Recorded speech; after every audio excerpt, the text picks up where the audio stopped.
Angelica Panganiban ipinakita ang kanyang birthday celebration.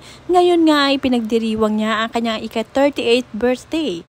Simpleng handaan lamang ang gusto ni Angge at walang magarbong celebration. Basta kasama niya ang kanyang mag-ama ay okay na para sa kanya. Panoorin at kung hindi pa nakasubscribe, don't forget to click subscribe and hit the notification bell to keep you updated.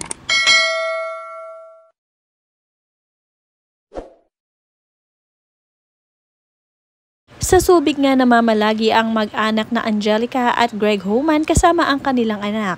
At dito na rin nakapaghanda itong si Angge. Ang gusto lamang niya ay simpleng celebration. Sabi nga niya, exactly how I wanted to celebrate my birthday. Kayo lang sapat na.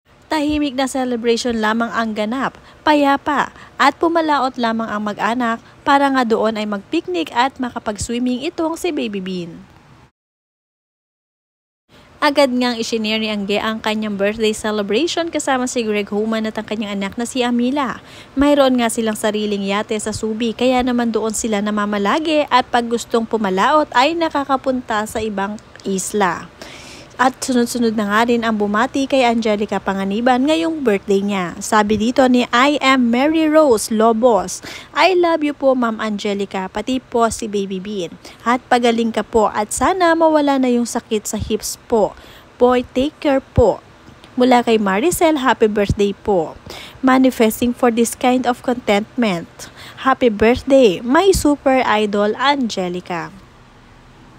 Napakasaya na nga ni Angge sa ganitong buhay at kontento na siya na nakikitang payapa ang pamumuhay nila sa malayong lugar. Sunod-sunod pa rin ang nagpapadala ng pagbati kay Angelica. Happiest birthday, dearest Angge. I know 2024 has been challenging but praying for more blessings to you and your family. Mahal ko kayong lahat. Mula naman kay Sweet Carl, happy birthday Adeng Idol. Gandang panoorin kayong pamilya, makikita talaga kabaitan ng hobby mo. At sarap panoorin ang Pretty Cutie Bean. Love you guys. God bless you with good health and happiness as always. You deserve that joy. Happy birthday Angelica from Joanne. Ngayon nga ay nakakakilos na nga ng maayos itong si Angelica matapos ang kanyang operation sa Manila. Nakakagalaw-galaw na rin at nakakalakad na ng walang tungkod. Ito na rin ay dahil sa tulong ng kanyang asawa na very supportive sa kanya. Kaya naman blessed na blessed itong si Angge at wala na nga mahihiling pa kundi ang good health.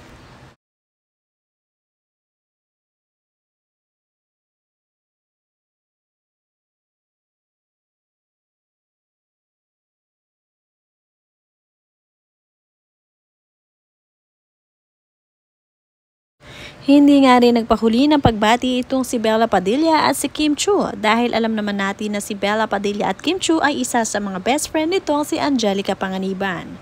Talagang pag magkakasama silang tatlo ay solid na solid, kaya naman para sila talagang magkakapatid at very close sa isa't isa. Kadalasan nga noon nung wala pang anak itong si Angelica Panganiban ay madalas silang mangibang bansa kasama si Kim Chiu at Bella Padilla para mamasyal at mag-unwind. Ngayon na nga lamang hindi masyado nakakasama ito si Angge dahil sa mga pinagdaraanan. Kaya naman agad na binati si Angge ni Bella Padilla. To the prettiest, I love you so much. Na nasasabi ko lang talaga pag tipsy na ako, shy type kasi ako. Mamsi, you've been so brave and tough this year. Kaya ang wish ko sa iyo ay future filled with blessings and happy days and Legos that take long to finish. Kim and I are so lucky to always learn from you.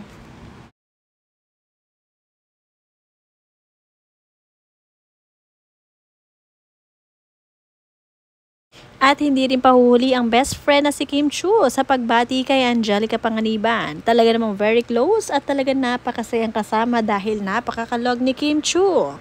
At agad naman bumati, sabi niya dito, happy birthday to this beautiful soul and gorgeous mama.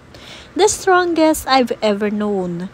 Mamsi, grabe, ang daming nangyari sa taon na to para sa'yo. Ups and downs, extreme, but you remained stronger than ever. Thank you for always sharing your time and for always being there. I love you so much, Momsy.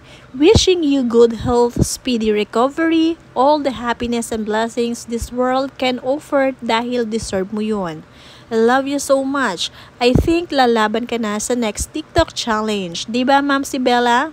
Any suggestions, guys? Comment below. Cheers to the love, life, and many more birthdays to celebrate. Love you, Momsy. Thank you for the gift of friendship. Ang Becky rocks.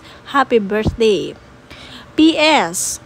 Kulang ang 20 slides sa IG sa dami ng gusto kong i-share na photos and videos.